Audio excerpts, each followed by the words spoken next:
அப்படித்தான் அல்லாஹ்விடத்திலே மாதங்களின் எண்ணிக்கை 12. அந்த 12 மாதத்தில் அல்லாஹ் விசேஷமான ஒரு மாதத்தை தேர்ந்தெடுத்தான். தேர்ந்தெடுத்த மாதத்தில் ஓர் இரவை அல்லாஹ் ஆக்கினான். ஆக்கிய இரவில் அல்லாஹ் குர்ஆனை இறக்கினான். அந்த குர்ஆனை கொடுத்து இந்த உம்மத்திற்கு நபியையும் ஆக்கினான் அந்த இரவில். யார் அவர்? முஹம்மது ரசூலுல்லாஹ் ஸல்லல்லாஹு அலைஹி வஸல்லம். இந்த இரவு அது எந்த மாதம்? ஷஹ்ரு ரமதான். சுப்ஹானல்லாஹ், எப்படிப்பட்ட மாதம் பாருங்கள் கண்ணியத்துக்குரியவர்களே. நோன்புடைய மாதம் அது. நன்மைகளை விரைவாக செய்வதற்குரிய மாதம் அது. முழுமையான பரக்கத்தும் சூழ்ந்திருக்கக்கூடிய மாதம் அது. பொறுமையின் மாதம் அது. நரகத்திலிருந்து விடுதலை பெறக்கூடிய மாதம் அது. சில முக்கியமான செய்திகளை மட்டும் உங்களிடத்திலே பகிர்ந்து கொள்கிறேன். ரசூலுல்லாஹி ஸல்லல்லாஹு அலைஹி வஸல்லம் ரமதானுடைய மாதம் அடைந்தால் மிகுந்த மகிழ்ச்சி அடைவார்கள். சஹாபாக்களிடத்திலே வந்து சொல்லுவார்கள், அத்தாக்கும் ரமதான், உங்களிடையே ரமதானுடைய மாதம் வந்து இருக்கிறது. ஷஹ்ருன் முபாரக், அது பரக்கத் பொருந்திய மாதம். ரமதானுக்கு எந்த சிறப்பும் இல்லை, அல்லாஹ்வுடைய ரசூல் கூறவில்லை என்றாலும் இந்த சிறப்பு போதும். ஷஹ்ருன் முபாரக், பரக்கத் பொருந்திய மாதம் அது. அல்லாஹு அக்பர். ஃபரதல்லாஹு அலைக்கும் ஸியாமஹு, அல்லாஹ் அந்த மாதத்தில் நோன்பை கடமையாக்குகிறான். துஃப்தஹு ஃபீஹி அபுவாபுஸ் ஸமா, அல்லாஹ் அந்த மாதத்தில் வானத்தின் கதவுகளை அல்லாஹ் திறக்கிறான். வேறு சில ஹதீதுகளில் துஃப்தஹு ஃபீஹி அபுவாபுர் ரஹ்மா, ரஹ்மத்துடைய வாசல்கள் திறக்கப்படுகிறது. இன்னும் சில ஹதீதுகளில் துஃப்தஹு ஃபீஹி அபுவாபுல் ஜன்னah, சொர்க்கத்துடைய வாசல் திறக்கப்படுகிறது.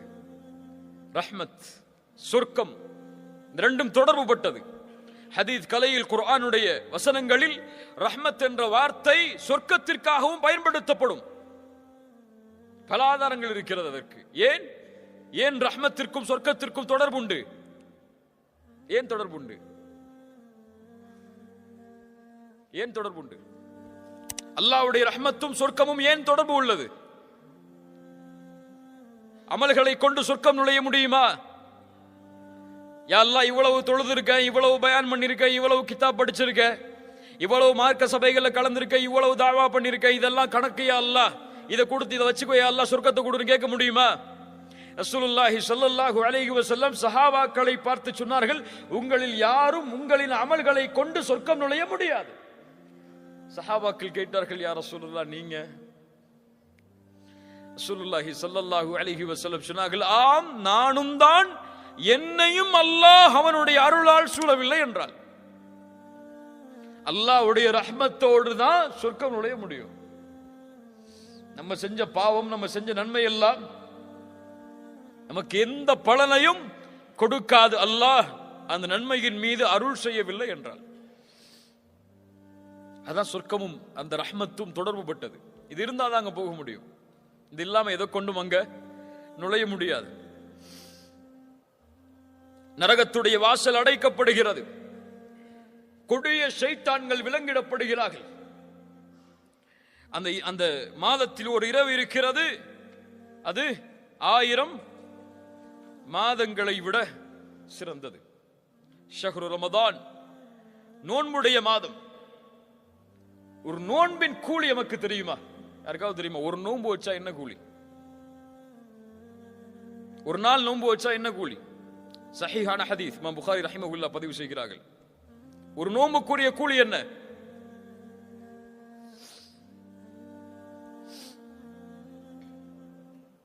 மன் ஸாம யௌமன் ஃபீ ஸபீலில்லாஹ் பஅதல்லாஹு வஜ்ஹஹு அனின் நாரி 70 கரீஃபா. அல்லாஹு அக்பர். நோன்பின் கண்ணியத்தை உணருங்கள். நோன்பை அடைவதற்கு முன்னால் யார் அல்லாஹ்வுடைய பாதையில் ஒரு நாள் நோன்பு வைக்கிறாரோ அவருடைய முகத்தை அல்லாஹ் 70 ஆண்டுகள் நரகத்திலிருந்து தூரமாக்குகிறான். சுப்ஹானல்லாஹ். எப்படிப்பட்ட மாதம்! 30 நாட்கள் அல்லது 29 நாட்கள் முழுவதும் இந்த நன்மையை சுமந்த மாதம். மன் ஸாம ரமதான ஈமானன் வஹ்திஸாபன் குஃபிர லஹு மா தகத்தம மின் தம்பிஹ். யார் ரமதானுடைய மாதத்தில் ஈமானோடும் நன்மை எதிர்பார்த்தும் நோன்பை வைக்கிறாரோ அவர் முன் செய்த பாவங்களை அல்லாஹ் மன்னிக்கிறான். பெரிய பாவங்களையா சிறிய பாவங்களையா? பெரிய பாவங்கள் மன்னிக்கப்படுமா? இயற்கையாகவே ரமதான் நோன்பு வைத்தால் பெரிய பாவங்களை மன்னிக்கக்கூடிய 3 நன்மைகள் அது தெரியுமா? இருக்காது. அது ஏற்பட்டால் பெரிய பாவங்கள் மன்னிக்கப்படும். தெரியுமா? இருக்காது. ஷஹாதா,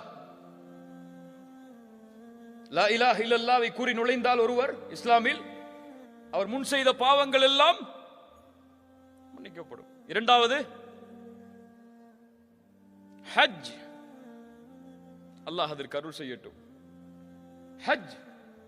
மூன்றாவது தெரிந்த அறிஞர்களிடத்தில் கேட்டு தெரிந்து கொள்ளுங்கள். எல்லாத்தையும் நம்மளே சொன்னா நம்ம இப்ப படிக்க போறோம். படிச்சு பாருங்க. சுப்ஹானல்லாஹ். கண்ணியத்துக்குரியவர்களே, அல்லாஹ்வுடைய தூதர் ஸல்லல்லாஹு அலைஹி வஸல்லம் சொன்னார்கள், இந்த ரமதானுடைய மாதம் துவங்கினால் அழைக்கப்படும் யா பாகியல் கைரி அக்பில் வ யா பாகிய ஷர்ரி அக்ஸிர். நன்மையில் விரைபவரை முன்னேறு, தீமையை செய்பவரை குறைத்துக்கொள். இது அதற்குரிய மாதம் அல்ல. குறைத்துக்கொள்.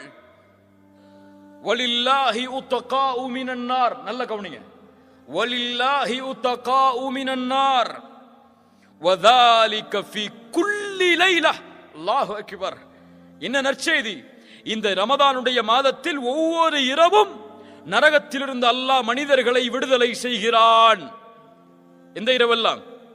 கடைசி 10 இரவு மட்டுமல்ல, 23, 25, 27, 29 ஒற்றைப்படை இரவுகள் மட்டுமல்ல, ரமதானுடைய ஒவ்வொரு இரவிலும் நரகத்திலிருந்து அல்லாஹ் மனிதர்களை விடுதலை செய்கிறான். கண்ணியத்துக்குரியவர்களே, இப்படி கண்ணியத்தோடு எதிர்பார்க்கப்பட வேண்டிய மாதம், எம் வாழ்வை அல்லாஹ் அதுவரை நீட்டிக் கொடுக்க வேண்டும் என்பதை எண்ணத்தோடு வாழ வேண்டிய நாம், அது வா வரும் அது வா போகுங்கிற எண்ணத்தில் உட்கார்ந்து இருக்கோம். ரமதான் வருதுன்னு சொல்லி யாருக்காவது மகிழ்ச்சி இருக்கா? கொஞ்சம் உள்ளத்தை தொட்டு சொல்லுங்க. ரமதான் வருதுன்னு ரொம்ப சந்தோஷமா இருக்கு எனக்கு. எதுல சந்தோஷப்படுவோம்? நல்ல ஓய்வு கிடைக்கும், ஆபீஸ் டைம் குறைஞ்சிரும், அதிகமான லீவு கிடைக்கும். இப்படிதானே? நன்மையை அடைய போகிறோம், நன்மையில் முன்னேற போகிறோம், நரக விடுதலையை அடைய போகிறோம், அல்லாஹ்வுடைய அருள் கிடைக்கக்கூடிய மாதம் எமக்கு முன்னால் வருகிறது என்ற ஒரு எண்ணம் யாருக்காவது இருக்கா? இவர்கள் யார் தெரியுமா? ரமதானுடைய பிறையை பார்த்தால் அழுவார்கள். என்ன அழுகை அது? மகிழ்ச்சியின் அழுகை. ஆஹா, இப்படி ஒரு மாதம் வந்துவிட்டதே என்ற ஒரு கண்ணீர் அவர்களுடைய கண்களில் பீரிட்டு ஓடும். நம்ம அப்பதான் ஷாப்பிங் கணக்கு போடுவோம். ரமதான் சென்றால் கவலையில் வாடுவார்கள். அடுத்த ரமதானை அடைவதற்கு அல்லாஹ் எனக்கு வாய்ப்பை அளிப்பானா என்று. கண்ணியத்துக்குரியவர்களே, ரமதானை அடைவது பாக்கியம், ரமதானை அடைவது கண்ணியம், ரமதானை அடைவது அல்லாஹ்வின் அருள். யார் அதை பாதுகாத்தார்களோ அவர்கள் பாதுகாக்கப்படுவார்கள். யார் வீணடித்தார்களோ அல்லாஹ் அவர்களை பாதுகாக்கட்டும், அவர்கள் வீணடிக்கப்படுவார்கள்.